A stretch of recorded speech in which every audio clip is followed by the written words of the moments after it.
What's going on, guys? MMuniz here. Welcome back to the channel. If you're new to the channel, I do weekly videos on anything related to fitness or finance. Now, I believe that one of the best investments you can make in your life is owning a personal home gym, and that's what we're here to talk about today. More specifically, we're going to talk about home gym flooring. Now, there are some videos out there on YouTube already that do a fantastic job about gym flooring.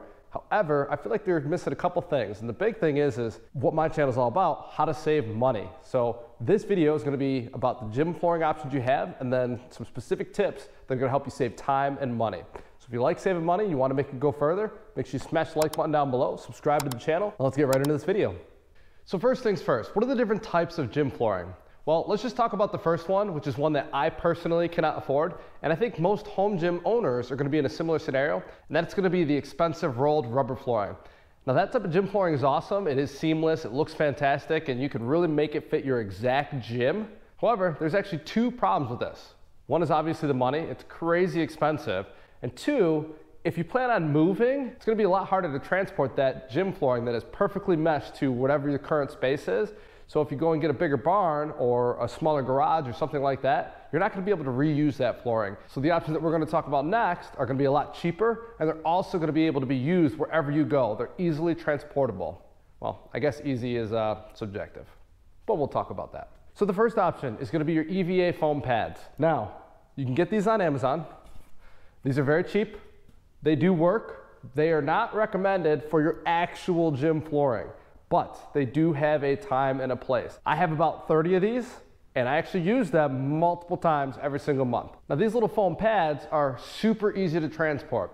I have a barn gym, and around my barn, I have a patio. I like to open up the barn door, bring out these foam pads, and do my workouts out on the patio. Maybe in the middle of the workout, I'll go for a run, or who knows, but it's a really easy way to bring your gym outside. You're gonna see pretty soon that you're not gonna wanna lug around these other gym mats outside because it's so much more effort. So if you want to just be in a great mood and go outside and enjoy some of the sunshine, having pads like these, they're actually come in really handy. They still do a decent job of protecting your foundation.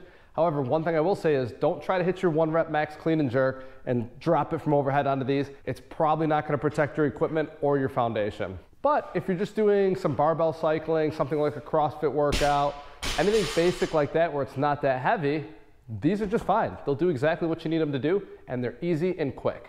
Now, I believe the best option for 90% of home gym owners out there for flooring is going to be the horse stall mat. These are 3/4 inch thick, 4 foot by 6 foot, and they weigh about 100 pounds. Now, the 100 pounds can be a bit of a problem, but luckily, I'm going to show you a tip that makes that a lot easier to handle. Now, you can find these horse stall mats on Tractor Supply or Rural King. They're around $49.99 right now. It's actually kind of sad because less than 2 years ago, I was able to get around 25 of them for less than $35 a piece. But here we are in 2022, inflation is through the roof, and we still need gym equipment, so doesn't matter. It's still gonna be the cheapest option out there for you. Now, the reason that the horse stall mats are great is because they meet a lot of requirements when it comes to what you need for home gym flooring. They give you great value at the price for the amount of square footage you get. They give you great absorption when it comes to weights coming in contact with the floor and protecting your foundation. They give you great protection for your actual joints if you're doing something like plyometrics. They also look pretty dang good, and they last a really long time. I've had some of these horse stall mats here for over 8 years, and they are exactly the same. They are used on a weekly basis, multiple times, more than just me on it, and none of them have any issues or show any more signs of wear than the day that I bought them. It's kind of crazy, actually. Now, the problem with horse stall mats is they're kind of tricky and they can give you some headaches. But luckily, I've spent the past 8 years of my life dealing with these things, and I've learned a lot. There's some great information on Reddit that I think can help you guys, and that's what I'm gonna show you. So I'm gonna give you guys 6 tips that are gonna help you in terms of saving time and money with these specific gym flooring mats. All right, so the first tip I have for you is gonna be how to save money. So if you look online, you're gonna see that whatever the store that's closest to you that has these, they're gonna charge probably around that $49.99 price if it's in April of 2022. Look at some competitors. For instance, I live in New York and I have Tractor Supplies all around. I used to live in Pennsylvania. There was a store that was really similar to Tractor Supply called Rural King. Rural King sold the exact same stuff, but for about 10% cheaper. So the problem was I lived in New York now. I didn't want to drive to Rural King, but I still didn't want to pay as much. So what I did is I called Tractor Supply and I asked, can I speak to a manager? And I said, hey, I gotta buy 10 of these horse stall mats. I wanna buy them from you guys. However, they're 10% cheaper if I go and get them from Rural King. Now I need 10 of them. Now I'd really prefer to buy them from you, but I also kind of want to save the money. Can you do a price match? Now Tractor Supply does not advertise a price match, but the manager is like, yeah, sure, we'll do that. We want your business. So all it took was me asking. Worst case scenario, when I asked that, would be they say, no, we don't do price match. Okay, then I have the option, either go to the cheaper place, drive further, which would have been about 2.5 hours, and I didn't want to do that, or, you know, pay a little bit more and not have to drive as far. So no matter what, in a situation like that, there's no losing. Tip number 2 is another way to save money. And this is, you have to plan out your entire gym floor. You have to know exactly where you want mats. Now, for me, I wanted to save some money, so I don't care that it doesn't go all the way up to the edge. For instance, on the side over here, on that side that I use all the time, it does. But I don't need that extra space. I knew exactly how many mats I was gonna need when it came to me buying them.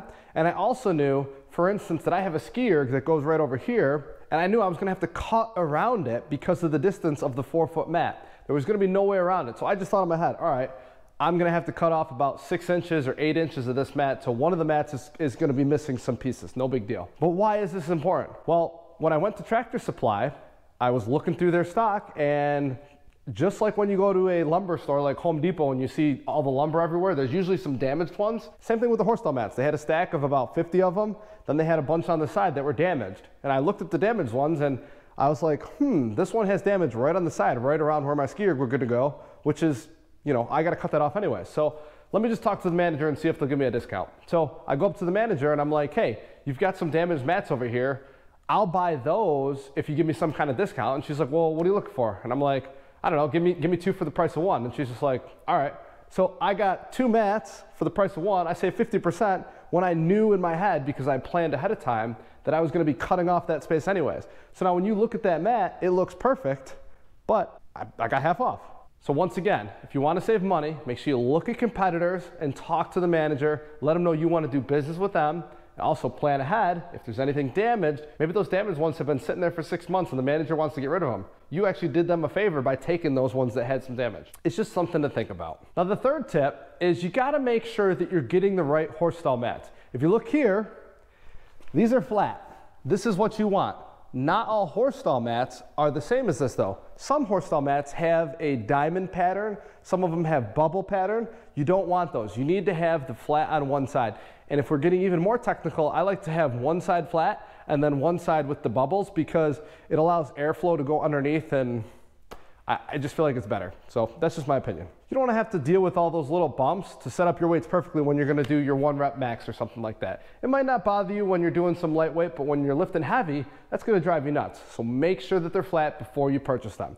You've got to see them before you take them. So if you're having them shipped to you, you might want to call and talk to that Tractor Supply manager and just ensure you're getting the right product. So we've gone through 3 tips already. The 4th tip is going to be after you've made the purchase. So now you've gone to Tractor Supply, you've paid the manager. How the heck are you going to get these massive things home? These things are heavy. These things are 100 pounds. I spent a lot of time, many years, just dragging these things around by grabbing them like this and trying to move them.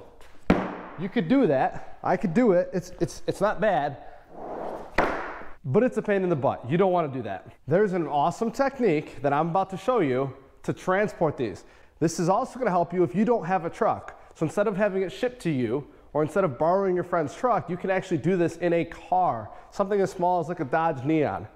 These fold. You can wrap them up like a taco. Now when it comes time to transport these, they're actually not that hard to transport if you know what you're doing. It's obviously going to be easier if you have 2 people. Even if you're a one-man army, you can still get it done. You can actually get 3 or even 4 of these in the back of a Toyota Camry. I'm going to show you. All you need are your 2 hands, and if you're lucky, a ratchet strap. The ratchet straps help a lot. Watch what we can do with these to help compress them and make them fit in the back of a car.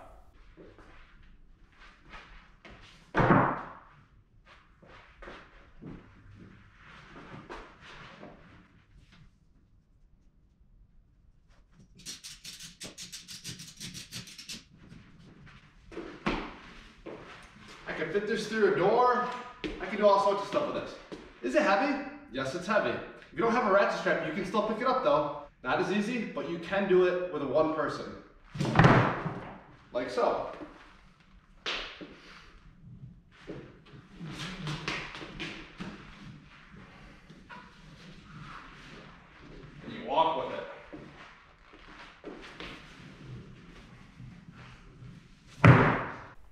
So now we've talked about transporting them, and my hair's a mess now, but we got to get on to the next tips. Now that you have them at your house, you've got them placed somewhat where you want them to be. How do you make them fit perfectly? Well, I'm going to show you the tools you need. You're going to need a razor, you're going to need a piece of chalk, maybe a tape measure, a 2x4, and then maybe some Gorilla Tape. That's all you need, so nothing crazy here. Now I'm going to show you what each of these tools are used for when it comes to making them fit in your gym where you want them to be, actually stay there, and then last longer as well. So now you can see here that mine actually fit. However, you're going to come across times when you got to cut a piece out. If you need to make a cut, it's very easy. You take your knife, you take your 2x4 and your chalk, you mark wherever you need it to be. If you need a straight line, you can use your 2x4. Once you've measured it, just run the chalk along it. It's going to give you a nice line. And then I like to take the 2x4 and I like to put it underneath. So I go ahead, I put it underneath, and I don't put it underneath right where the line is. I put it where I want to cut. And to make the cut, all you do is run it along nice and easy. You don't need to dig or hack or anything like that. Very minimal effort should be used to do this. Let the blade do the work for you. If you have a fresh blade, it makes it 10 times easier, so keep that in mind. The reason you want this up like this is once you start to get a score in it, you can push down, the score will open up, and then you have a nice track to run along. Makes it a lot easier. We use chalk because chalk can easily be wiped away, and that's going to come into our next tip. So the next tip is, how do you take care of your mats? Well, if you're like me, you work out really hard, you're always sweating and there's just sweat everywhere, it's gross. After every single workout, just take a used shirt. I like to have shirts for a while. After a couple of years, they're just gross. Instead of throwing them away, cut them up, make yourself some rags, and then all you do is just spray the area that needs to be wiped. Go like this. Use some disinfectant, which is what I'm using, just some cheap stuff from the dollar store. You're done. Easy. That is your temporary cleaning solution. If you want to get more in depth, I do this around once or twice a year. I take some Simple Green concentrate, I have a mop bucket, I have a deck brush, I bring it out here, water, Simple Green, get the whole floor, scrub, mop, nice and easy. I don't do that very often because it takes a lot of time. I just keep up on my floors. I sweep the floors sometimes. I have a shop vac in the corner of the gym. There's a lot of options when it comes to how to take care of your gym flooring. One thing that a lot of people recommend that I'm honestly not that big a fan of is using a blower. So if you have a battery operated blower, maybe it's DeWalt or Ryobi, something like that, they can blow out your garage really easy and really fast, and it does do a decent job. But the problem with that is I find it often blows dust onto the equipment, and that just stresses me out. I'm a neat freak. I'm pretty OCD about that stuff, so I'm always like wiping down all my equipment. My rule, if you come work out in the Barn of Gains, is if you use a piece of equipment, whether it's the assault bike, the bike erg, the ski erg, the rower, any of those things, when you get off that piece of equipment, it better be cleaner than when you got on it. That's the rule. We want our stuff to last a long time, and I'm sure you guys that are gonna spend your own hard-earned money are gonna want your stuff to last a long time, so you're gonna have the same rules. Now, we are at the very last tip for the video, and that is using Gorilla Tape to connect your mats. There are other options when it comes to how to keep the mats together. I personally prefer this for two reasons. It's really easy to remove the tape and replace it whenever you want. You don't need to do it often, but sometimes it does get messed up, so you might have to replace it. It's really cheap. And the second reason is I personally like the look of it. Some people say they don't like it. I don't know, I think it looks cool. I was complaining one day to my friend about how my mats used to always move on a daily basis. Like literally once a week, I had to move my mats. I only had 8 at the time, but it was a pain in the butt. And I was talking to him and he's just like, why don't you just Gorilla Tape them? He's like, that's what we do. So I went and looked at his gym and he had all of them taped and I'm like, mind blown. I can't believe I never thought of that. So really good tip to keep them together. Some people don't like it. You can do stuff underneath. That's up to you. This is just what I like. So, you know, luckily for you guys, there's YouTube. Go ahead and watch a bunch of videos, get all the information you can, absorb it, and then make your own decision to set yourself up for success. That's what I always tell people. So, if you're still watching the video and you haven't already, make sure you smash that like button, subscribe to the channel. Thank you so much for sticking around. Leave a comment down below with what you thought, if you have any questions, or maybe you have some tips for me. I'm always looking to learn. I'm gonna keep growing the barn gym, and I look forward to catching you guys in the next video. Take care.